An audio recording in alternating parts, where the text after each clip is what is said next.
Synopsis of the books of the Bible. 2 Samuel. By JND Darby. All Scripture is given by inspiration of God, and is profitable for doctrine, for reproof, for correction, for instruction in righteousness, that the man of God may be perfect, thoroughly furnished unto all good works. 2 Timothy 3 verses 16 and 17. Synopsis of the books of the Bible. By John Nelson Darby.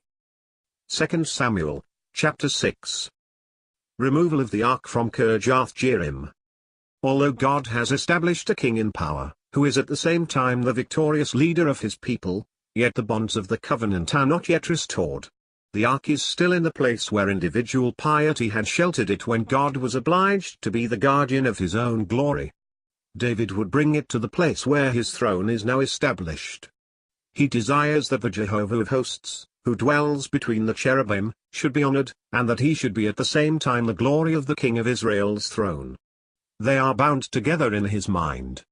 Now the kingdom of Melchizedek was not yet in exercise, not even in type. For Melchizedek is king of Salem, this is, king of peace. God was still maintaining his own glory. He could bless David, the elected and anointed king, but the order of things which united all together under the king's authority was not yet in force. It was to be set up later under Solomon. The consequences of neglect of God's order, God maintains his majesty. Israel should have acknowledged God's order. But even while seeking to honor God, David thinks of himself, and there is definitively but a faulty imitation of that which the Philistine priests had done when acted upon by the terror of Jehovah. The result was unhappy. What man had done, man seeks to sustain, but in doing this he touches the glory of Jehovah and falls before his majesty. Jehovah vindicates his glory. He dwells not yet in the midst of his people. The ark of blessing in the house of Obed-Edom and in Zion's hill. At once pained and alarmed, pained because his heart truly sought Jehovah's glory, although he did not understand its height, and had forgotten the majesty of him whom his heart desired to have nearer to him, David leaves the ark in the house of Obed-Edom, and the Jehovah shows that it is his nature to bless, whenever his majesty is not so forgotten that men deal with him as they think proper. If we detract from his glory, he maintains it, as also he manifests what he is by the blessing he bestows.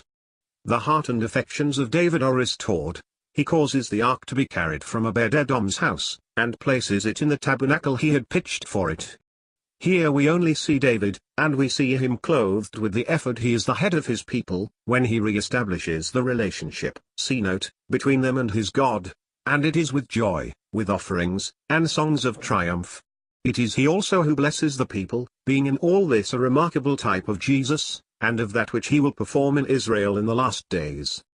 Note: I say relationship, because, in fact, the Ark of the Covenant was the outward link, the sign of the formal relationship between God and Israel. This gives much importance to the circumstance we are considering. The loss of the Ark had been, on the contrary, the Ichabod of the people. End of note. All this, however, was not building the temple, which was a work reserved for the Prince of Peace. It was the king, by faith head of the people, acting up to a certain point for faith as priest, on the principle of Melchizedek, although the order and the blessing belonging to that title were not yet established. The king offers sacrifices, he blesses the people. As their sole head, he had united all Israel, he had beaten his enemies. Mount Zion, the seat of royal grace of a king who had suffered. But after all, it was a transitional period. The Ark of the Covenant abode still in a tent. David had triumphed, but the peace he enjoyed was but transitory. The establishment of the Ark on the hill of Zion formed, however, an epoch, for Mount Zion was the seat of royal grace, where the king who had suffered, and as having suffered, had established his throne in power and grace with respect to Israel. This is the key to Revelation 14, a book in which the Lamb is always, as it appears to me, the Messiah who has suffered, but who is seated on the throne of God while waiting for the manifestation of his glory, seated there in this character, although as such he had accomplished things far otherwise important, for salvation and the assembly are far more excellent than the kingdom, but it is evidently the kingdom that we have to do with here. I doubt not that the 144,000 who are with the Lamb on Mount Zion, are those who have suffered for Messiah's sake in the spirit of his own sufferings in the midst of Israel. They are with him in his kingly position in Zion, and follow him whithersoever he goeth.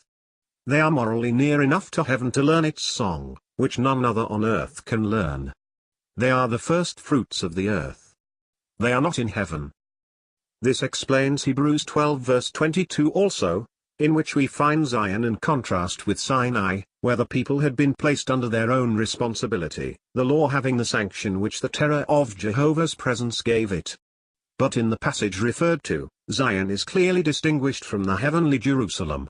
See note. Note.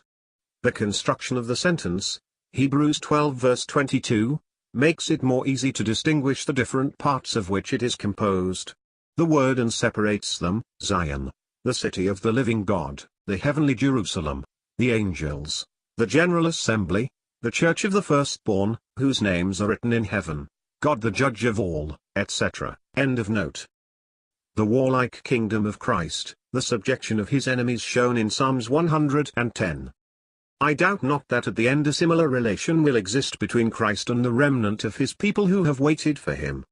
It is a period during which Jesus is fully triumphant, and acts in power and as a king, but does not yet rule in peace, and during which he forms, develops, and establishes, the relationship of his people with himself on the earth in his triumphs and in his kingdom, according to the rights of which he will subject his enemies to himself. The Psalms also open this part of Christ's reign to us prophetically and in type, see Psalm 110.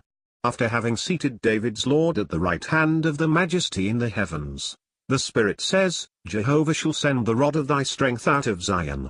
Rule thou in the midst of thine enemies. Thy people shall be willing in the day of thy power, in the beauties of holiness from the womb of the morning of his glory, the dawn of day, thou shalt have the dew of thy youth, of the young men who follow him. The whole of this psalm unfolds the same idea, the warlike kingdom of Christ, having Zion chosen of God for its seat, and the place whence his power shall go forth during the triumphant wars of the Messiah. Let us pursue this latter point. Election applied to David and Zion in Psalms 78. After having described the ruin of Israel, Psalm 78 shows us Jehovah awaking, but it sets aside all rights of inheritance, and testimony to his former dealings with Israel, for, 1 Chronicles 5, the birthright was Joseph's. He chose the tribe of Judah, the Mount Zion which he loved. He chose David his servant and took him from the sheepfolds, etc. This psalm mentions indeed his sanctuary, but the mountain on which it was built is never represented as the object of God's election. This psalm reaches farther than our present history, but it applies election to David and to Zion. David's inspired sentiments and Jehovah's abundant answers. Psalm 132 sets before us precisely the sentiments with which the Spirit inspired David when he placed the ark upon Mount Zion. It is but a tabernacle, but it is that of the mighty God of Jacob on the earth.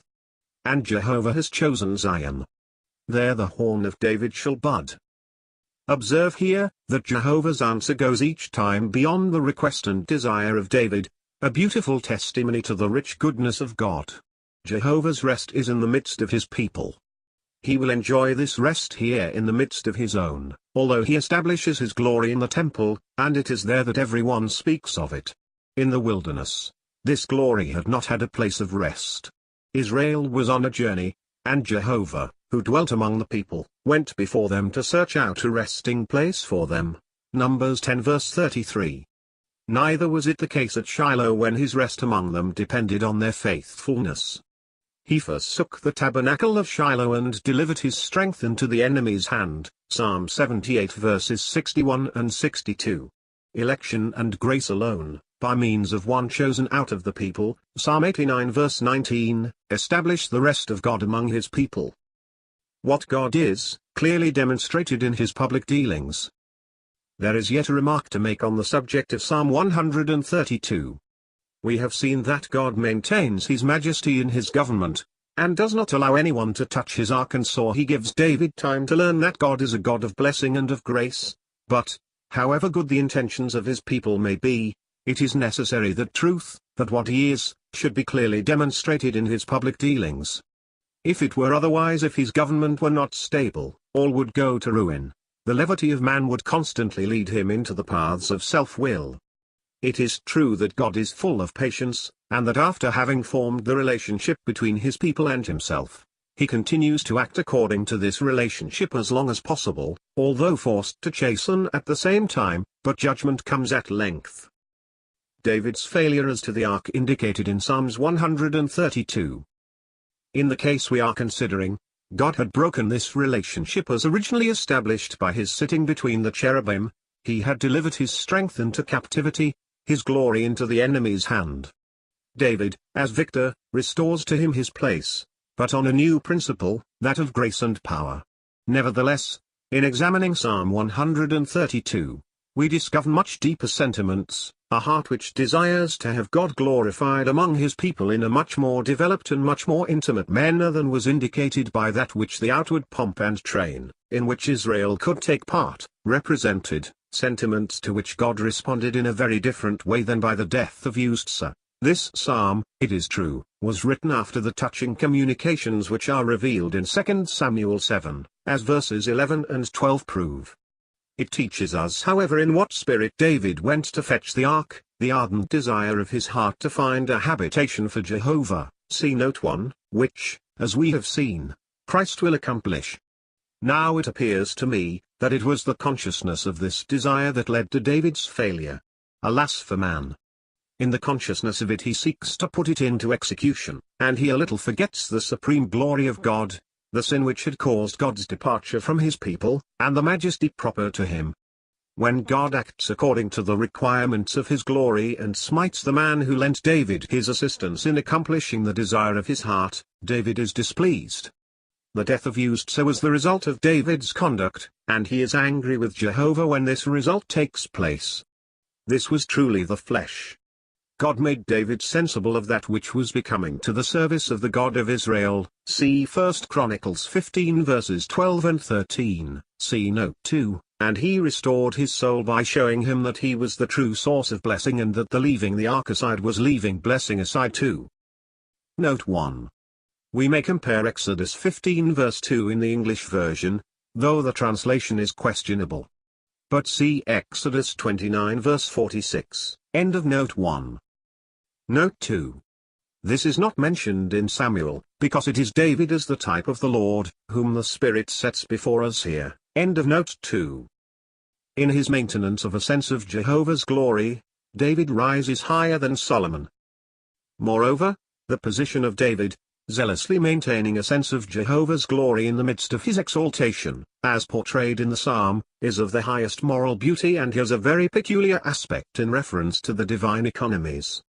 The place which Solomon occupies at the dedication of the temple presents, no doubt, a more striking picture. The Melchizedek priesthood is there in its simplicity and its fullness, but this was the fruit of the accomplishment of blessing, and the moral condition of those who took part in it was much less the result of deep exercise of heart, and of the close communion with God which is its consequence. It was, therefore, much less connected with the intelligent expectation of Christ. Solomon enjoyed the present realization of the glory upon which, in its true accomplishment in Christ, David relied by faith. Solomon does not go to a higher source than David's faith, and the responsibility of the people which flowed from it. The temple is the scene of this. David rises higher. He lays hold of God's purpose, as to the seat of Jehovah's kingdom, and at a time when this required faith, he becomes, as far as possible, the royal priest, and consequently ascends to God himself, who is the source of this priesthood. Taught of God, he has understood the election of Zion, the seat of Christ's kingly glory, and in this sense his moral position, when dancing before the ark as an obscure man, and to his shame before the world, appears to be a much higher one than that of Solomon upon his brazen scaffold. The ark is also the sign of the re-establishment of God's power in the midst of his people by this moral link, but this re-establishment takes place, by what was in type the victory and the energy of Christ who prevails over his enemies, as will be the case, and not merely in the enjoyment of the glory. David a type of Christ as a servant priest, a Levite. In all this part of the history David, though as to himself with individual failure, is more personally a type of Christ. It is while difficulty exists, before the reign of peace when power will have removed every obstacle to the full enjoyment of it, that he restores the people's connection with God, and blesses and feeds them as Melchizedek.